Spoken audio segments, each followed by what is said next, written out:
Hello friends, my name is Ashish Kumar Sinha और मेरे channel हिंदुस्तानी board reaction में आपका बहुत बहुत स्वागत है। तो आज की इस वीडियो में रेट करने वाला हूँ क्या होगा अगर इंडिया और पाकिस्तान के बीच परमाणु युद्ध छिड़ गया तो कौन सा देश इतना पावरफुल जो परमाणु युद्ध होने के बाद भी टिक पाएगा। खैर ऐसा होगा नहीं, इन फ्यूचर अगर परमाणु युद्ध होता है तो कौन सा देश इतना पावरफुल है जो परमाणु युद्ध को भी झेल लेगा।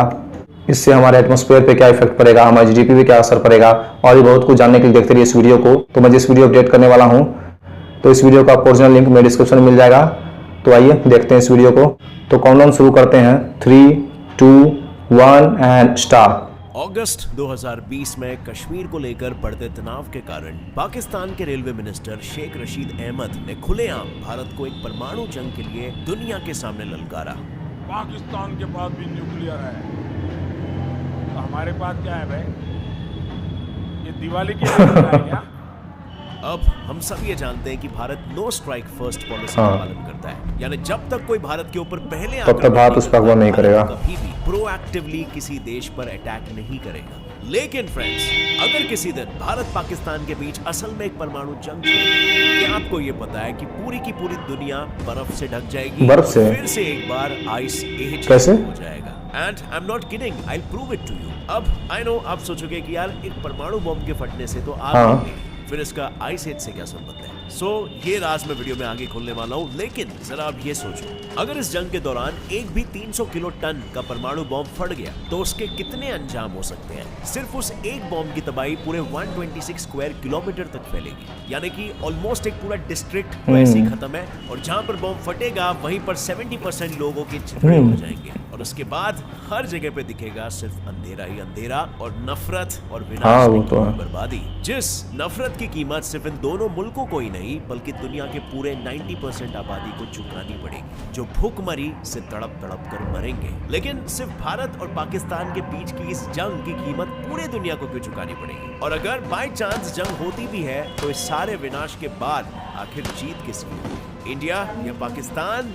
हेलो फ्रेंड्स, मैं गौरव और चलिए देखते हैं कि किस तरह इंडिया पाकिस्तान के बीच की एक परमाणु जंग का नतीजा कितना भयानक हो सकता है। आज के हमारे इस वीडियो में titled what will happen India Pakistan nuclear war. तो फ्रेंड्स, सबसे पहले सवाल तो ये आता है कि पाकिस्तान के रशीद मियां ने जो अकल के अंदर ये समझ रहे हैं कि 4-6 दिन तक टैंक तोपें चलेंगी या हवाई जहाज एयर अटैक होंगे या नेवी के गोले चलेंगे, no way, this will be atomic war. क्या पाकिस्तान के पास इतने परमाणु हथियार हैं कि वो जंग में इंडिया को हरा सकता है? आपको जानकर हैरानी होगी कि पाकिस्तान के पास कुल मिलाकर पूरे 160 परमाणु हथियार हैं, जिसके मुकाबले में भारत के पास सिर्फ 150 हथियार ही मौजूद है। लेकिन दोनों भी देश नए परमाणु हथियार बनाने में लगे हुए हैं और सूत्रों के अनुसार 2025 तक दोनों भी देशों के पास 400 से 500 परमाणु हथियार होंगे। अब 400 से 500 तो छोड़ो, अगर इनमें से एक भी परमाणु बम फट गया ना तो एक झटके में ही लाशों का ढेर लग जाएगा। और सिर्फ लाशें ही नहीं बल्कि बम से निकलने वाला आग का गोला 2 किलोमीटर तक इतनी तेजी से फैलेगा कि वो अपने रास्ते में आने वाले हर इंसान, जानवर, गाड़ियां सबको तहस-नहस कर देगा, चकनाचूर कर देगा। पर ये तो बस एक न्यूक्लियर बॉम्ब से होने वाली तबाही का ट्रेलर है। पर अगर दोनों देशों ने मिलाकर 300 बॉम्ब्स फोड़ डाले तो अब जरा कल्पना करने की कोशिश करो कि वो सीन कितना भयानक होगा। Hello guys, welcome to this new video. My name is Gaurav and in this video hello friends, मैं गौरव और क्या आपको भी मेरी तरह एक यूट्यूबर बनना है? ऐसे ही कूल और अमेजिंग वीडियोस बनाने हैं, सुपर पावर से खोल्स जैसी बड़ी सी चीज से वाकिफ कराया था। लेकिन एक मिनट, क्या आपको वाकई में लगता है कि यूट्यूबर सिर्फ वीडियोस अपलोड करके यूट्यूब पर पैसे कमाता है? बिल्कुल नहीं। मुझे ही देख लो, 7 सक्सेसफुल चैनल्स, 7 चैनल इनके पास, साइंस चैनल और 2 सक्सेसफुल बिजनेसेस। और ये सब की शुरुआत हुई सिर्फ और सिर्फ बस एक यूट्यूब चैनल से। इतना माइंड ब्लोइंगली बड़ा है यूट्यूब या किसी भी सोशल मीडिया प्लेटफॉर्म का पोटेंशियल। लेकिन एक सेकेंड गौरव, ये सब करने के लिए मैं खुद का पैशन कैसे ढूंढूं?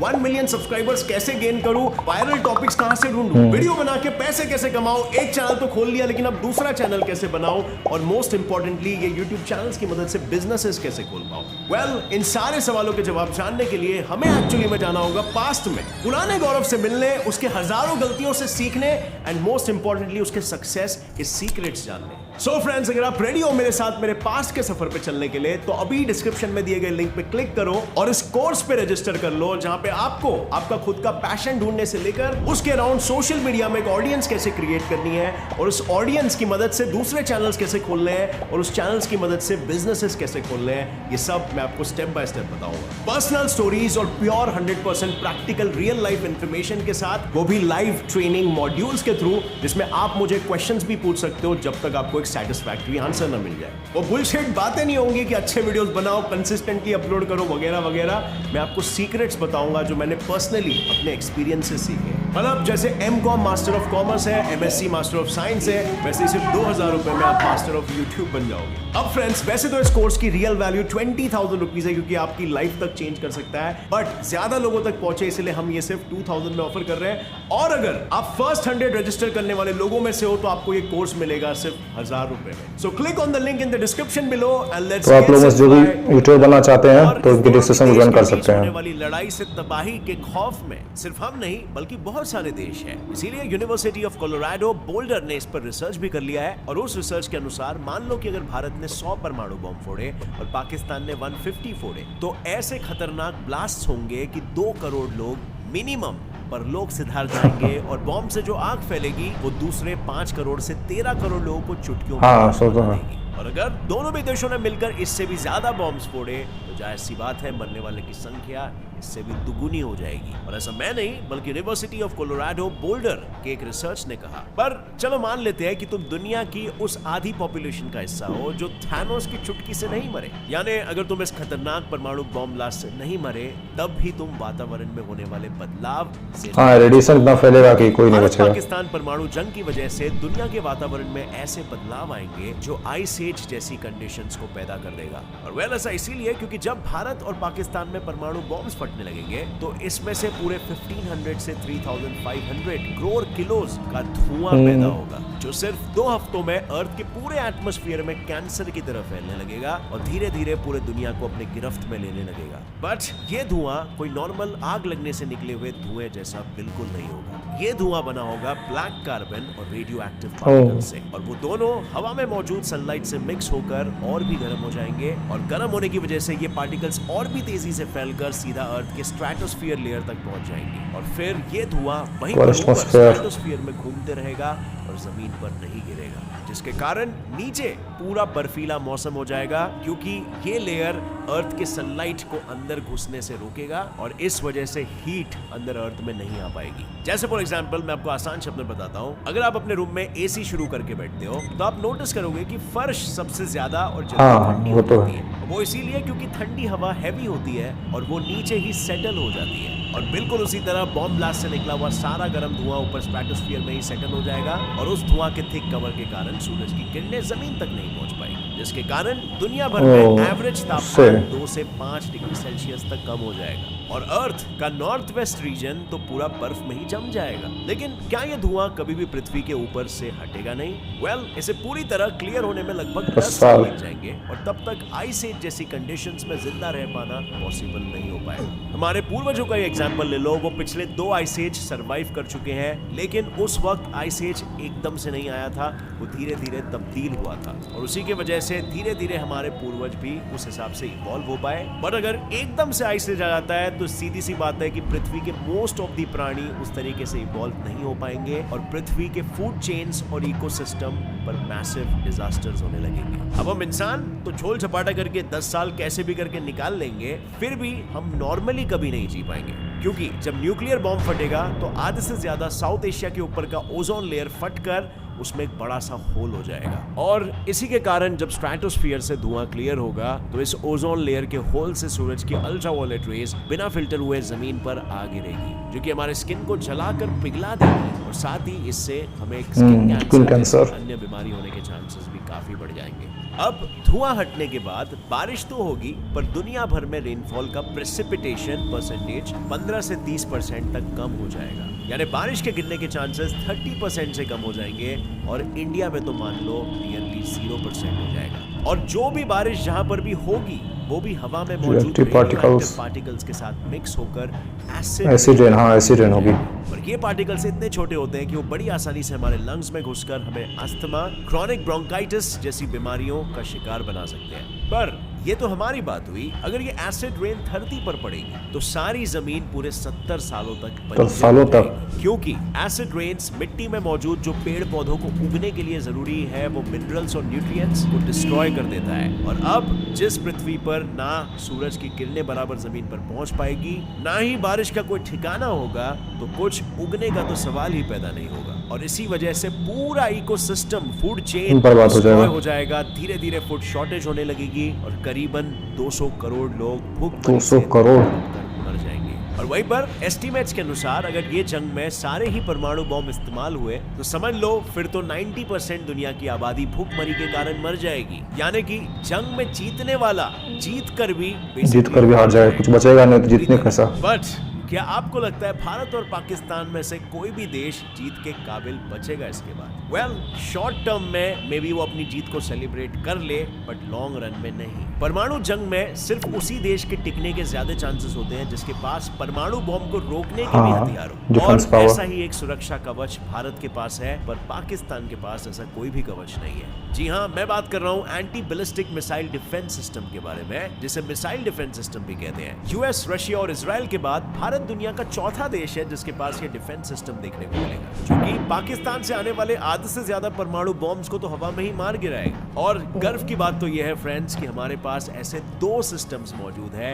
एक है पैड जो है पृथ्वी एयर डिफेंस, और दूसरा है एएडी जो है एडवांस एयर डिफेंस सिस्टम, जिनकी रेंज 2000 से 5000 किलोमीटर तक की है। इसके अलावा भारत ने रशिया से S4 डिफेंस सिस्टम भी मंगवाया है। और हमारा ब्रह्मोस तो है ही, जो कि एक सुपरसोनिक मिसाइल है जो जमीन, हवा या पानी कहीं पर भी लॉन्च किया जा सकता है। और अगर इसके ताकत की बात करें तो ऐसा कोई भी पाकिस्तानी शहर नहीं है जो उसके निशाने पे नहीं आ सके। और इस वजह से फ्रेंड्स ये तो मोस्ट प्रोबेबल है कि भारत कभी पाकिस्तान के साथ अगर जंग पर गया तो पाकिस्तान तो दुनिया के नक्शे वो से तो है। गायब हो ही जाएगा। लेकिन साथ ही साथ जंग के बाद भारत की भी बहुत ही खराब हाँ। हालत होने वाली है।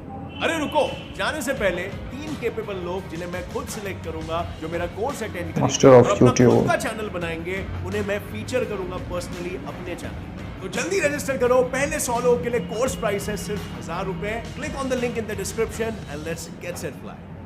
बट फ्रेंड्स, जैसे मैंने बताया, मोस्ट ऑफ द कंट्रीज इस दुनिया की ये बात को जानते हैं कि परमाणु बॉम्ब्स यूज करना स्टुपिडिटी। जीते चाहे जो भी देश, हारेगी पूरी दुनिया। और इसी वजह से यूएन ने भी इसे बैन करके रखा है। और भारत, जैसे आप जानते हो, नो फर्स्ट यूज पॉलिसी को फॉलो करता है, जिसके चलते भारत कभी भी पहला परमाणु बॉम्ब से अटैक नहीं करेगा। और आज हम सभी ने ये जान भी लिया कि किस तरीके से कितना बर्बादी ये बॉम्ब ला सकता है। लेकिन फ्रेंड्स, आज भी इस दुनिया में कुछ ऐसे रोग देश है जो नए नए परमाणु हथियार और मिसाइल्स बनाते जा रहे हैं। जैसे फॉर एग्जांपल नॉर्थ कोरिया। आपको क्या लगता है कि खुद की सुरक्षा के लिए इतने खतरनाक हथियार बनाना किसी देश के लिए जायज है? या फिर सभी देशों को मिलकर ये डिसाइड कर लेना चाहिए कि परमाणु हथियार बनाना और टेस्ट करना भी लीगल है, ना कि उसे वॉर में यूज करना सिर्फ? I mean, हमें अच्छी तरीके से पता है कि कीमत तो पूरी दुनिया को चुकानी पड़ती है, तो हम किस बात के लिए रुके हैं? सो आपकी क्या राय है इस पर फ्रेंड्स? नीचे कमेंट सेक्शन में। तो इसी के साथ ये वीडियो बस खत्म होती है। इनके वीडियो का ओरिजिनल लिंक आपको डिस्क्रिप्शन में मिल जाएगा, तो इनके चैनल को डेफिनेटली सब्सक्राइब करें क्योंकि बहुत ही अच्छी वीडियोस बनाते हैं।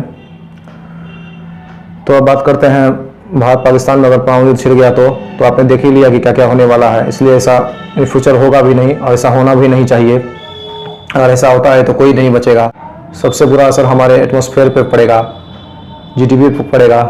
अनाज उपजाने के लिए ज़मीन नहीं बचेगी, सब कुछ बंजर हो जाएगा। लोग खाएगा क्या? भुखमरी से लोग मरेंगे, कैंसर से मरेंगे, पूरी ही दुनिया में विनाश हो जाएगा। इसलिए किसी भी देश को चाहिए कि कोई भी परमाणु बम बना ही ना। सब देश एक दूसरे से मिलजुल कर रहें, अच्छे से आपस में ताल्लुकात रखें, अच्छे से मिलकर रहें, तो कभी भी परमाणु बम फोड़ने जैसा नौबत ही नहीं आएगा। सब कुछ एकदम सही रहेगा।